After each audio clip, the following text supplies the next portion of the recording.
Start. नमस्कार छात्रों, आप सभी कैसे हो? उम्मीद करता हूँ आप सभी अच्छे होंगे। और पढ़ाई लिखाई कैसे चल रही है आप लोगों की? तो आज हम आपको रसायन विज्ञान की विलियन चैप्टर के वॉल्यूम नंबर 2 के बारे में बताएंगे। उस दिन हमने पढ़ाया था भौतिक आधार पर विलयन के प्रकार।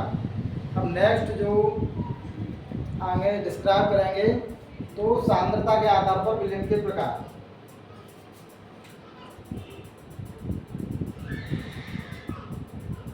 सांद्रता के आधार पर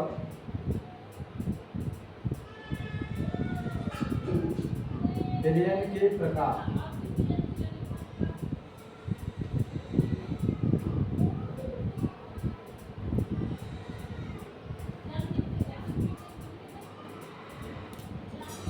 तो सांद्रता के आधार पर विलयन को हमने 5 प्रकार से बांटा गया है।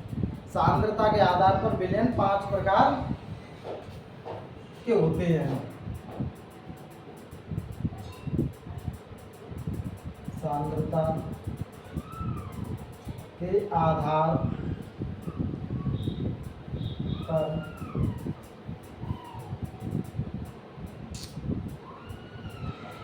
विलयन 5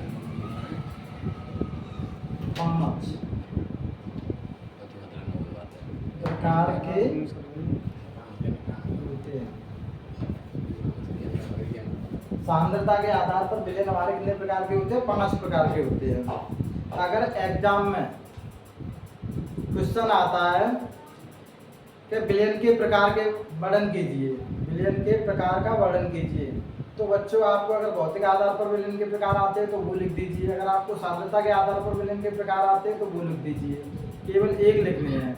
अगर वो स्पेशली आपसे कहे कि भौतिक आधार पर विलयन का वर्णन करना है तो आपको 9 प्रकार के बताने हैं। अगर सांद्रता के आधार पर करना है तो 5 प्रकार से बताने हैं। तो इसमें सबसे पहली हेडिंग डाल लीजिए,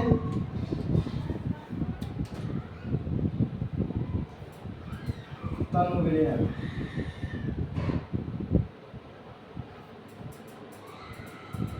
तनु विलयन को इंग्लिश में बोलते हैं डाइल्यूट सॉल्यूशन।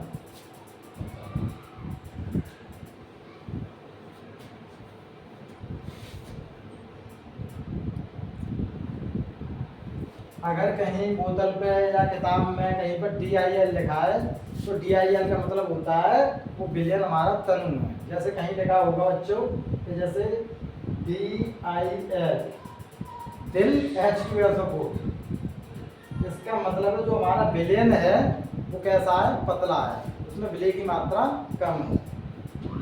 तो इसकी परिभाषा आप लिख लीजिए। तो जिस विलयन में विलय की मात्रा कम हो, जिस विलयन में विलय की मात्रा कम हो, अर्थात जो पतले विलयन होते हैं उनको हम तनु विलयन कहते हैं।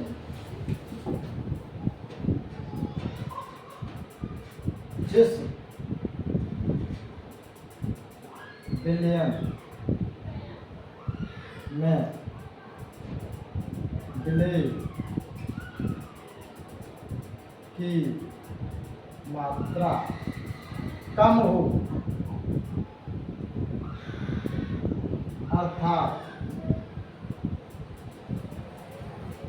अर्थात पतले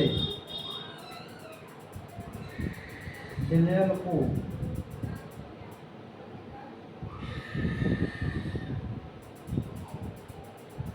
तनु विलयन कहते हैं।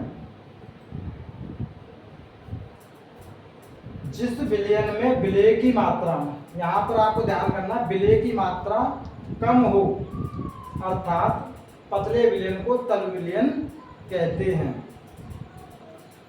नेक्स्ट आपकी जो परिभाषा है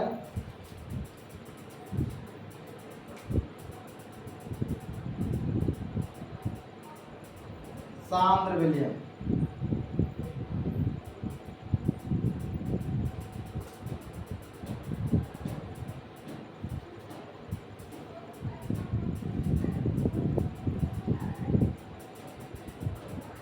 concentrated solution, concentrated solution. Concentration का मतलब होता है हमारा कोई विलयन है वो गाढ़ा है, मतलब उसमें विलय की मात्रा ज़्यादा है। अगर किसी विलयन में विलय की मात्रा ज़्यादा होती है तो ऐसे विलयन को हम क्या कहते हैं, सांद्र विलयन। तो परिभाषा मेरी सारी मिलती जुलती होती है, एक परिभाषा आपने समझ ली तो दूसरी परिभाषा ऑटोमेटिक आपके समझ में आ जाएगी। तो जिस विलयन में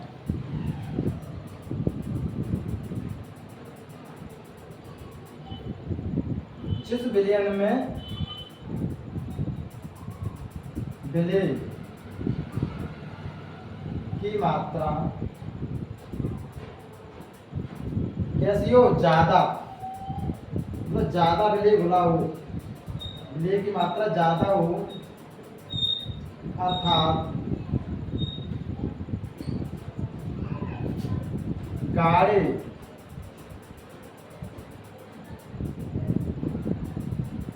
विलयन को, ऐसे विलयन को, गाढ़े विलयन को सांद्र विलयन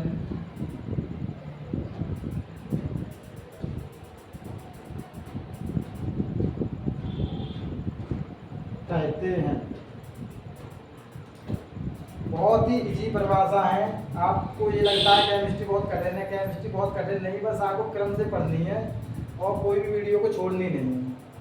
तो जिस विलयन में विलय की मात्रा ज्यादा हो, अर्थात गाढ़े विलयन को हम सांद्र विलयन कहते हैं। अगर आपके दिमाग में कोई कहता तनु तो समझ जाइए विलयन कैसा, पतला, विलय की मात्रा कम है। अगर कोई कहता सांद्र तो समझ जाओ कि विलयन में विलय की मात्रा ज्यादा है। तो गाढ़े विलयन को हम कैसा कहते हैं, सांद्र विलयन। नेक्स्ट आपकी जो परिभाषा है तीसरी, असंतृप्त विलयन।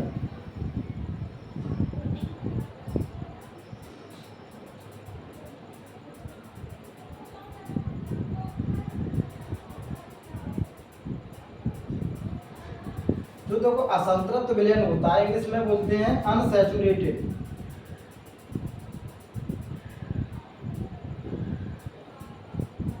Unsaturated solution.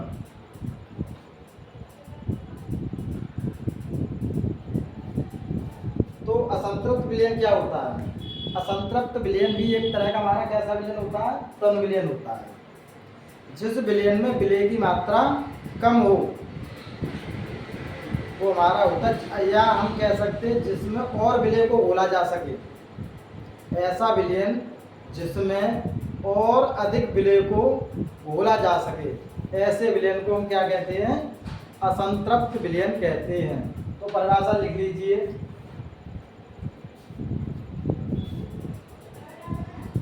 वह विलयन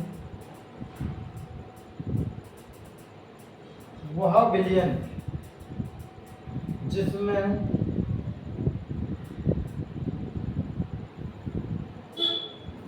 निश्चित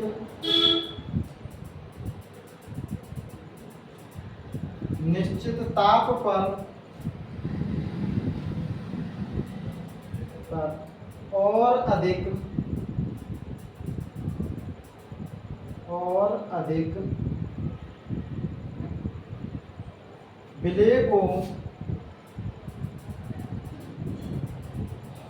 अधिक विलय को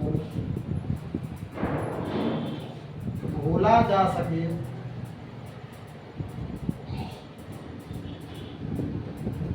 वह विलयन जिसमें निश्चित ताप पर, मतलब उसका जो ताप होता है वो कैसा होना चाहिए, कांस्टेंट होना चाहिए। अगर ताप बढ़ाते तो मतलब विलय को और अधिक घुल जाता हमारा, तो मतलब जो ताप है वो कैसा होना चाहिए, निश्चित। तो वह विलयन जिसमें निश्चित ताप पर और अधिक विलय को घोला जा सके, ऐसे विलयन को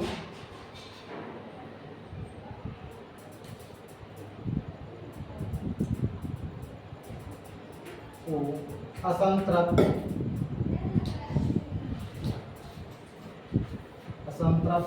विलयन कहते हैं।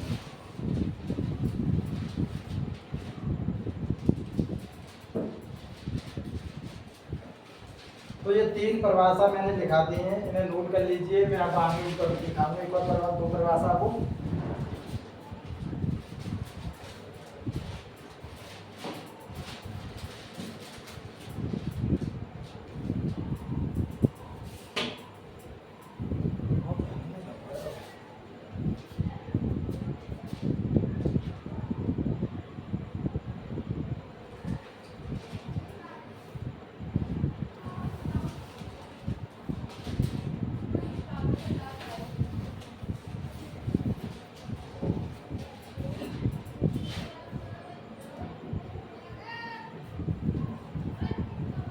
चौथे नंबर की परिभाषा है, उसका नाम है संतृप्त विलयन। तो संतृप्त विलयन क्या होता है? ऐसा विलयन जिसमें निश्चित ताप पर और अधिक विलय नहीं घोला जा सके। मतलब ऐसा विलयन जो निश्चित ताप पर और अधिक विलय को न घोला जा सके, ऐसे विलयन को बोलते हैं संतृप्त विलयन। तो परिभाषा नोट कर लीजिए। देखो ये परिभाषा और ये एकदम मिलती हुई परिभाषा होगी। वह विलयन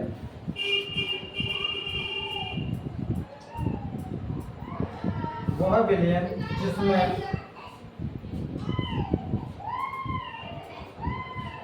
निश्चित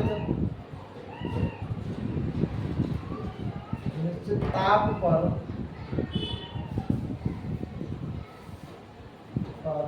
और अधिक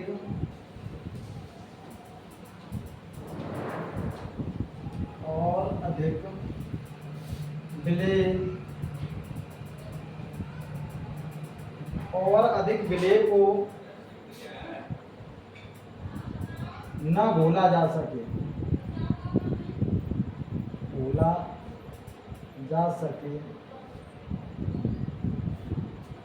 ऐसे विलयन को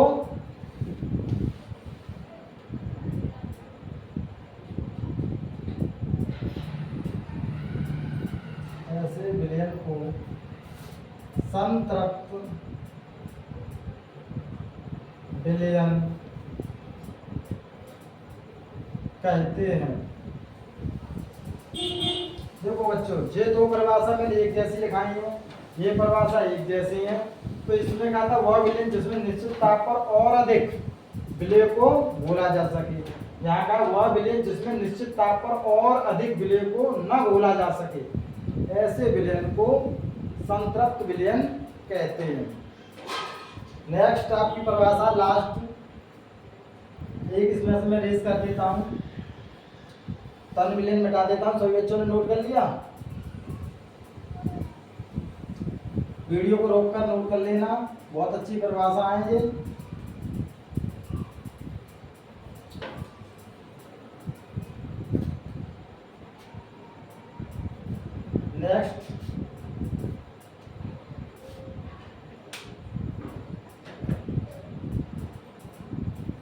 नेक्स्ट परिभाषा लिख लीजिए, अति संतृप्त विलयन।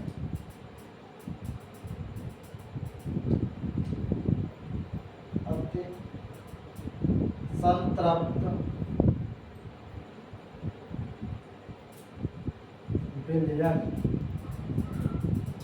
अति संतृप्त विलयन को इंग्लिश में कहते हैं super saturated solution. Super saturated solution. अति संतृप्त विलयन को कहते हैं सुपर सैचुरेटेड सॉल्यूशन। तो अति संतृप्त की परिभाषा क्या है? वह विलयन जिसमें निश्चित ताप पर विलय की जो मात्रा होती है वो संतृप्त विलयन से अधिक होती है। परिभाषा नोट कर लीजिए। वह विलयन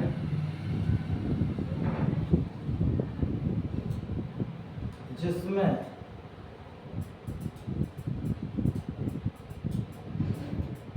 विलय की मात्रा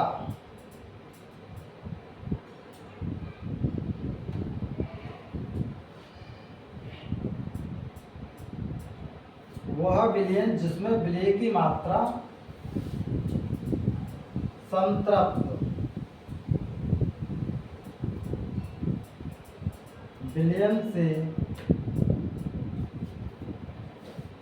अधिक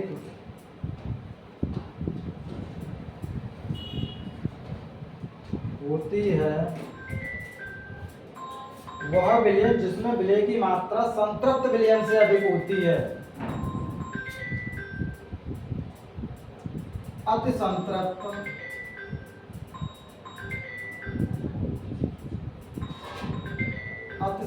विलयन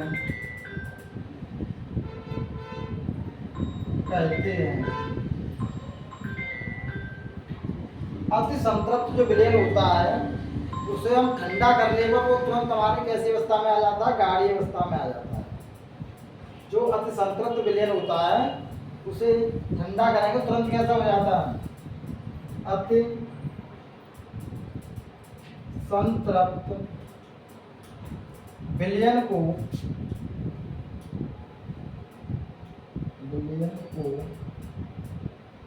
ठंडा करने पर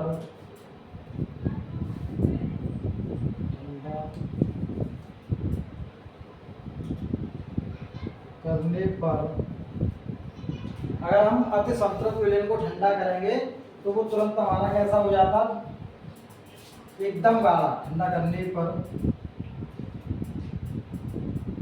एकदम गाढ़ा या ठोस हो जाता है। तो हमने सांद्रता के आधार पर विलयन का जो 5 प्रकार से वर्णन कर दिया है। अगर इसमें कोई भी परिभाषा आपकी समझ में नहीं आती है तो कमेंट बॉक्स में मेंशन करें, तुरंत हमें रिप्लाई करें, तुरंत हम दोबारा से उसे समझाएंगे। वैसे तो मैंने बहुत ही अच्छे से समझाई है, कोई भी परिभाषा ऐसी नहीं जो आपको न समझ में आए। तो आपको बस ये ध्यान रखना है तन विलयन कैसा होता है जिसमें विलय की मात्रा कम होती है। तन विलयन में विलय जो होता है वो कैसा होता है, कम होता है। शांत विलयन में विलय की मात्रा ज़्यादा होती है और हमारा जो असंतृप्त विलयन में विलय की मात्रा कम होती है। अतः ये भी हमारा तन प्रकार का विलयन होता है। और संतृप्त विलयन वह विलयन होता है जिसमें निश्चित ताप पर और अधिक विलय को न भूला जा सके, वो हमारा संतृप्त विलयन है। संतृप्त विलयन कैसे बनाते हैं, जैसे हमारा कोई 1 लीटर जल है, अगर हमने 100 ग्राम चीनी मिलाई और चीनी घुल गई तो वो विलयन कैसा होगा, असंतृप्त विलयन। फिर हमने 100 ग्राम चीनी मिलाई और जब तक वो चीनी घुलती है तब तक वो कहलाता है असंतृप्त विलयन। फिर एक ऐसी स्थिति आती है जहाँ चीनी घुलना बंद हो जाती है, जहाँ तक घुलती है वही लास्ट पॉइंट उसका कहलाता है हमारा संतृप्त विलयन। जहाँ तक घुलती है उसके बाद घुलना बंद कर दे वही पॉइंट कहलाता है संतृप्त विलयन। तो वह विलयन जिसमें निश्चित ताप पर और अधिक विलय को न भूला जा सके, ऐसे विलयन को क्या कहते हैं, संतृप्त विलयन कहते हैं। नेक्स्ट हमने जो परिभाषा बताई थी अति संतृप्त विलयन। तो जो अति संतृप्त विलयन होता है वो इस संतृप्त विलयन के बाद की कंडीशन है जिसमें और अधिक विलय को मिला दें, मतलब जिस विलयन में विलय की मात्रा संतृप्त विलयन से अधिक हो, संतृप्त विलयन से अधिक हो, ऐसे विलयन को कहते हैं अति संतृप्त विलयन कहते हैं। ठीक है, अब जो आपको नेक्स्ट एडिंग कराएंगे इसे नोट कर लीजिए, फिर नेक्स्ट चलते हैं।